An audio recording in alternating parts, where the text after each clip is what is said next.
ಬಂಜಾರ ಭಾಷೆ ಅಂತೂ ಅತ್ಯಂತ ಪುರಾತನವಾದಂಥ ಭಾಷೆ. ಈ ಭಾಷೆಗೆ ತನ್ನದೇ ಆದಂಥ ವೈಶಿಷ್ಟ್ಯ ಇದೆ.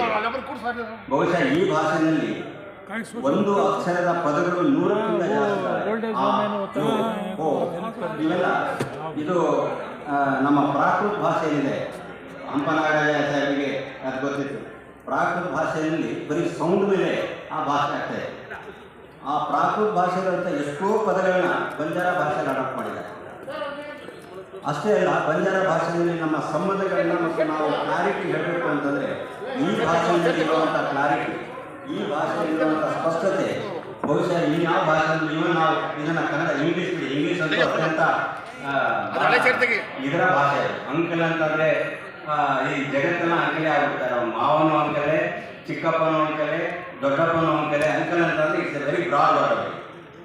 ಅದೇ ನಾವು ಕನ್ನಡದಲ್ಲಿ ಹೇಳೋದಾದ್ರೂ ಕೂಡ ಚಿಕ್ಕಪ್ಪ ಅಂತ ನಾವು ಹೇಳಿದ್ವಿ ಅಂತಂದರೆ ಅಥವಾ ಚಿಕ್ಕಮ್ಮ ಅಂತ ಹೇಳಿದ್ರೆ, ಚಿಕ್ಕಮ್ಮನಿಗೆ ಚಿಕ್ಕಪ್ಪನ ಹೆಂಡತಿಗೂ ಚಿಕ್ಕಮ್ಮ ಅಂತೀವಿ, ತಾಯಿ ತಂಗಿಗೂ ಚಿಕ್ಕಮ್ಮ ಅಂತೀವಿ. ಆದರೆ ಬಂಜಾರ ಭಾಷೆಯಲ್ಲಿ ಆಗ್ತಾ ಇಲ್ಲ.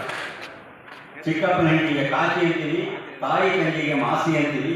ಹೀಗೆ ಒಂದೊಂದಕ್ಕೂ ಕೂಡ ಸ್ಪೆಸಿಫಿಕ್ ವರ್ಡ್ಗಳನ್ನ ನಾವೇನಾದ್ರು ನೋಡಬೇಕು ಅಂದರೆ ಈ ಬಂಜಾರ ಭಾಷೆಯಲ್ಲಿ ನೋಡ್ಬೋದು. ಇಂಥ ಸಮೃದ್ಧವಾದ ಭಾಷೆನ ನಾವು ನಶಿಸಿ ಹೋಗೋದಕ್ಕೆ ಬಿಡಬಾರ್ದು.